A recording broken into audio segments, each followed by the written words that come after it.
Hey y'all, I'm about to start back shadow work because I've done it several years ago. When I was doing shadow work actively, I was really in tune with not only my emotions, but the world around me. I was very perceptive. I want to get back to that mind state.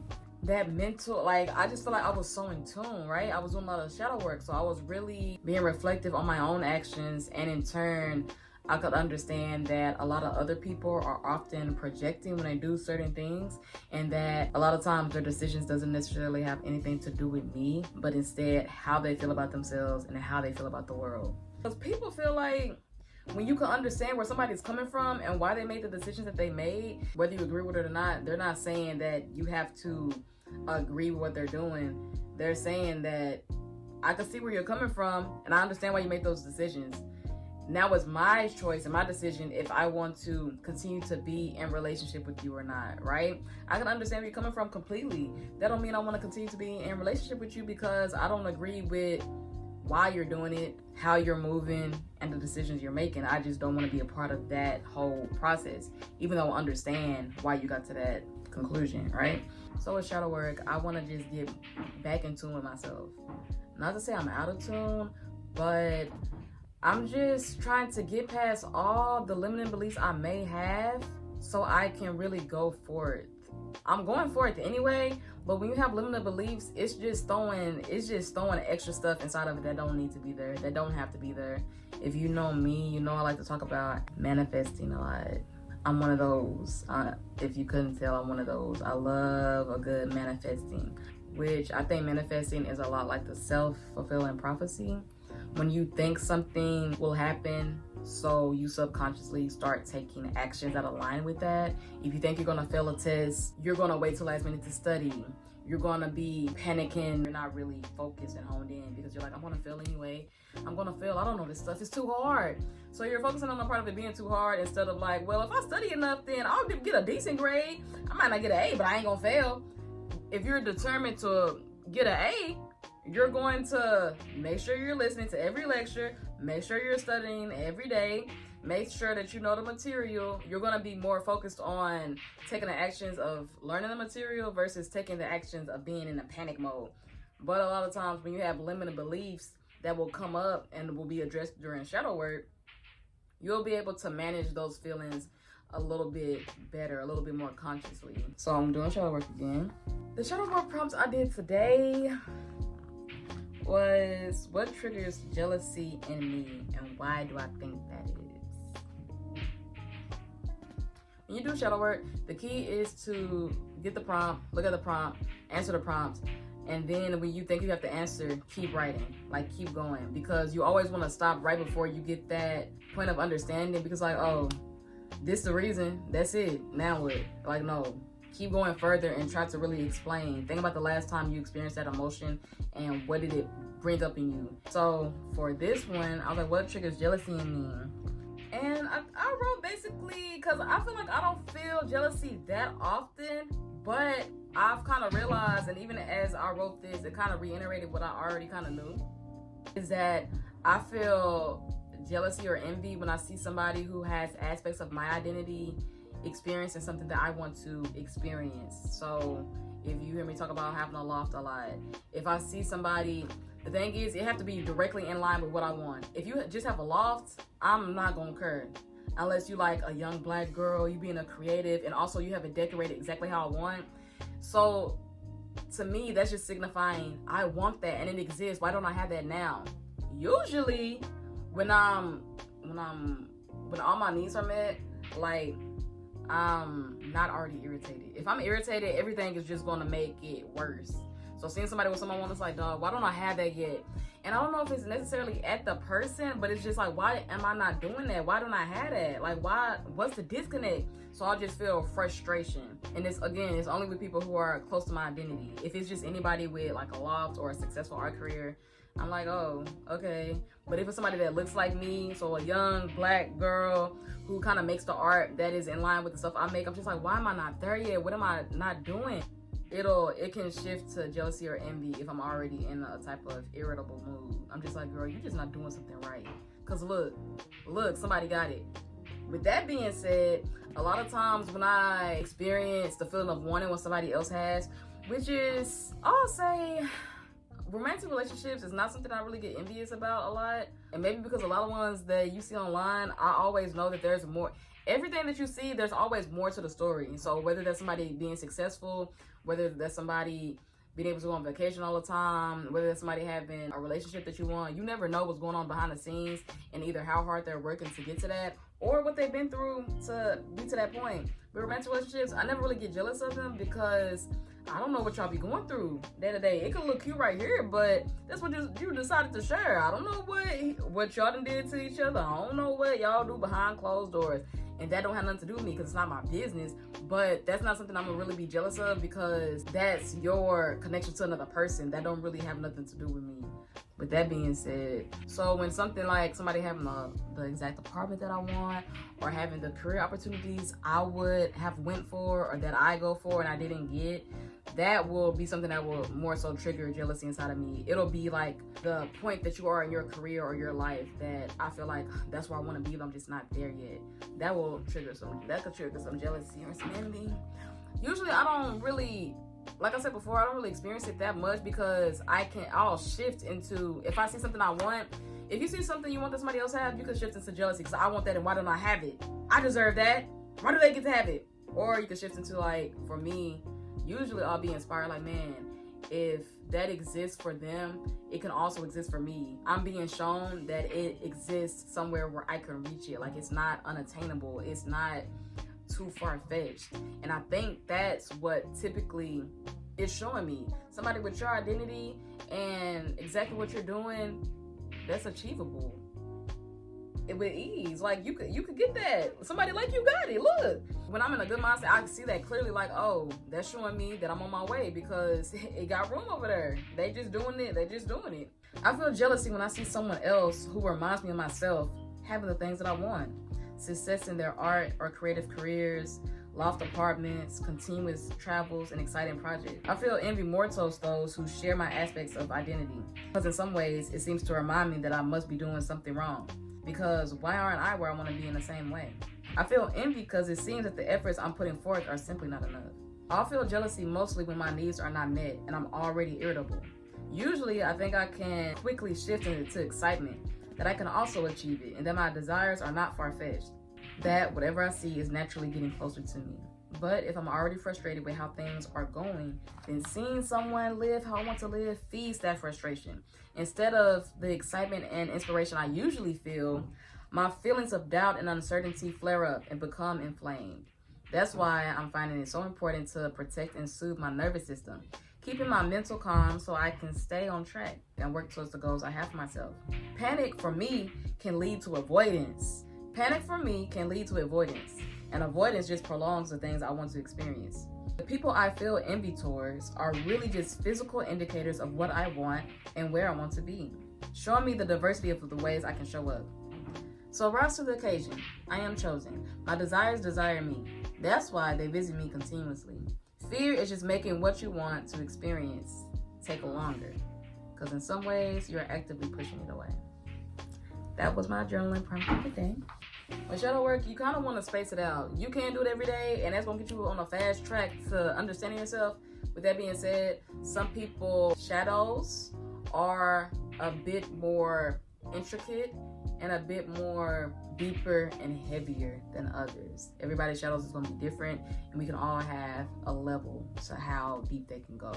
But if you do have things that are more traumatic, I would definitely say take it slow, because you can get excited about learning all this stuff about yourself and understanding yourself so intimately. But if you go too fast and too much at once, you can definitely kind of re-traumatize yourself and set yourself back because you're realizing too much too quickly. You need time to process what you're finding out. In our lived experience, when we go out and interact with people and interact with ourselves, these things are going to come back. They're going to flare up because it's stuff that we already have embedded in us to a certain extent. I just think it's just healthy to allow yourself space to understand yourself, but then also be able to process the things that you're finding out. Don't go too quick. Don't do too much. And just, I would say, do a prompt every couple days or maybe every few days, so you can have your time to reflect on what you're figuring out. Don't speed rush it. There's not a point. One of the reasons that I love healing so much is because, one, I love being able to understand myself more intimately. I love knowing why I make certain decisions, and I feel like once I find out more information about myself, it causes me to be more gentle with myself, because I'm realizing that when I'm acting out of fear and I'm doing things that are not in the normal realm of how I like to move, I can treat myself with more understanding and acceptance and empathy. It's like, girl, I know why you did that, but next time, let's handle it a different way.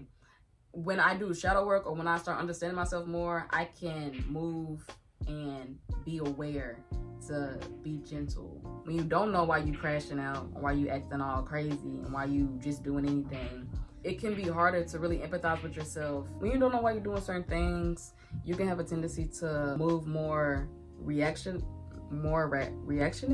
where you're just immediately reacting without thinking about maybe the complexity of the situation, maybe the severity. Do you need to react like that right now to this specific thing? Maybe not. When you could take the time to come to the present moment and understand yourself, then move forward with what decisions you want to make. That comes with a bit of intimacy that happens when you take a beat and spend time with your mental. I was talking recently on my Instagram about our constant need to listen to music and podcasts and audiobooks when we're doing different tasks like cooking or cleaning, and how sometimes I think it's beneficial to take a break, allow there to be a physical silence so you can hear yourself think.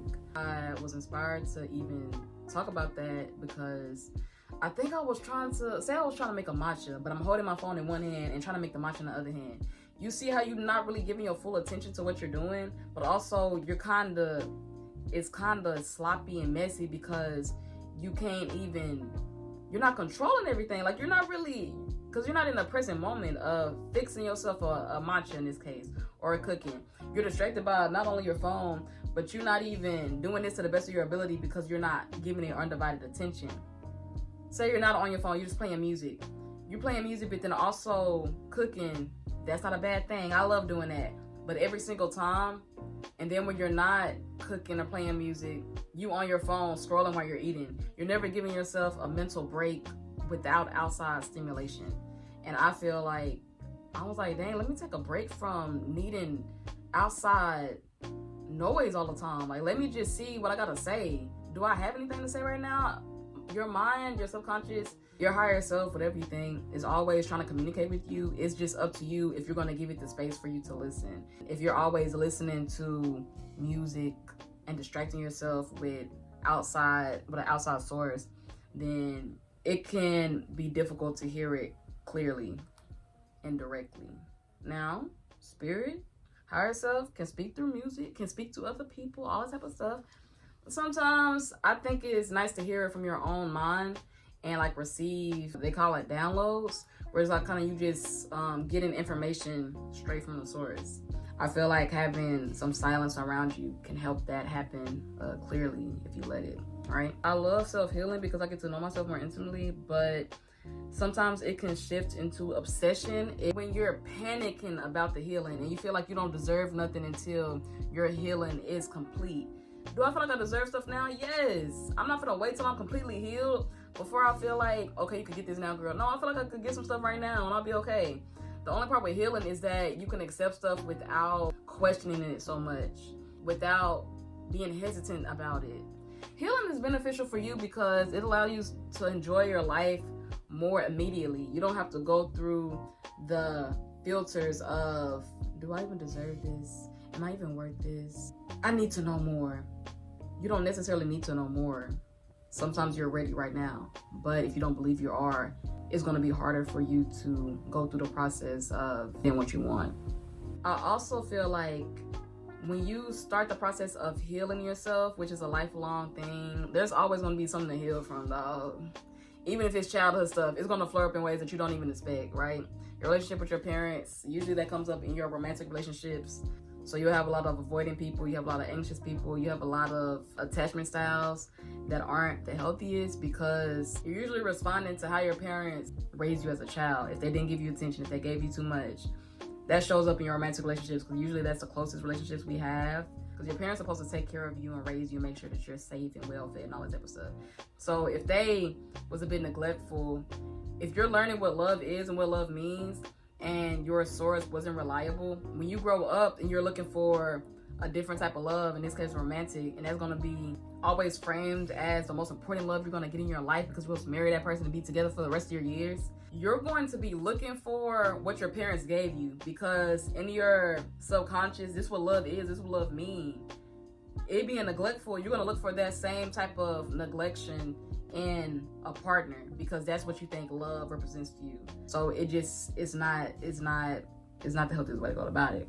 So when you heal yourself, you can start seeing things on a more leveled playing field. It's not so distorted and it's not so warped, right? I feel like when you work on healing yourself, you can move in accordance with your highest alignment. When we talk about things like highest alignment, highest self, it's just where you want to be in your purest form. For me, I want to be traveling the world, making art, being known for my words, being known for my paintings, being known for my voice, traveling, being paid, being somebody who's in tune with not only themselves, but the world around them in a very grounded way. If I can think about what that highest version of me does, she probably calms her nervous system, probably eats healthy. She probably has self-understanding, self-empathy. She probably forgives herself. She probably walks and talks with confidence. She's probably assertive and direct while still being kind. These are things that I can project a future self or a higher self to have, but I can also embody that right now. The only thing that's preventing me from embodying those attributes is my mental idea of I'm not there yet. I can't do that yet. You can do it right now. So when you think about healing yourself, it just allows you to embody what you feel that higher version of you has right now. You start taking away the limiting beliefs and the limiting ways that you move. You start stripping those things away because you can drop them at this instant. You just have to know you can, right? I think healing yourself helps you have a healthy relationship with success, happiness, joy, and love, because your needs are beginning to be met. We all want to be seen. We all want to be unconditional love. We all want to be safe and secure. When you start giving yourself that attention and acknowledgement that it may not be getting from anywhere else, and maybe the reason for your healing in the first place, you'll start to feel understood in a way that'll be very healing. If you're always ignoring yourself and always disengaged, then you're going to feel like the world is also supporting that. When you start listening to yourself and start really valuing your words and thoughts and concepts, the world in turn will be like, let's see what this mother has to say, because she's speaking with a whole lot of confidence. What's she so confident about? What she got to say? What she got to talk about? She must know something. That's kind of how you get to that. That's kind of how you get to that point. Because I feel like a lot of people feel like they don't deserve joy, because if you ever notice when something good happened, that certain person is always looking for the negative in it. They always kind of nitpicking, and it's like, you must not feel like you supposed to be having fun right now, huh? Ain't no way something is always an issue for you. Everything a problem. You looking for something that's not even a factor to be complaining about. You just don't experience joy and contentness right now, huh? You have that type of mind state for yourself. It's like, you have to realize why you can't never just be content when it's all the reason to be. You like being angry because, or you like being dissatisfied because some people feel comfortable being sad because they know what to expect. They know how to handle it. They know how to move within their sadness. And they feel like, well, I won't get disappointed because I know not to get my hopes up too much. When you experiencing joy, you're getting your hopes up. You're starting to have faith. You're starting to have belief. In some ways, you feel like that could be taken away. It won't last. So you don't want to allow yourself to experience it fully. With sadness, it's like, man, I'm comfortable here. I know what to expect. I know how it be. I may not feel like I'm enjoying my time, but I'm cool because I don't need to get my hopes up for them to just be destroyed. But you see how you're not living a full spectrum of life? You're just allowing yourself to have this one small piece and you're miserable.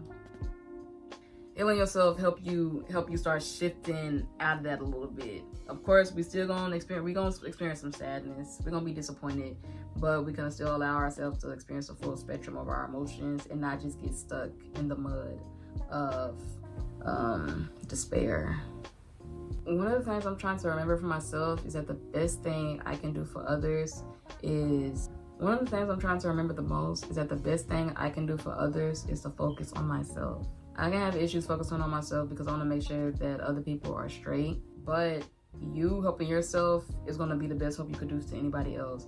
And say you can't pour from an empty cup. When your cup is full and you give a bit to somebody else, you're not in the negative because you are having an abundance of what you need. If you're not helping yourself, but you're extending help to other people, sometimes people can accept help before they're ready to do it. So you helping them is like, you can't, not to say you wasting time and energy, but unless that person is actively ready to make a change, you helping them, you just trying to make yourself feel better. And why do you need to make yourself feel better? By extending to somebody else who probably didn't even ask. So focus on you, and when your positive habits that you're implementing, when they start working, other people will then ask, girl, what have you been doing? Maybe I need to start doing that. People like to feel like they're discovering something. If you're just telling them straight up, you need to do this, you need to do that, they feel like you lecturing at them. It's like, I didn't ask for no lecture, girl.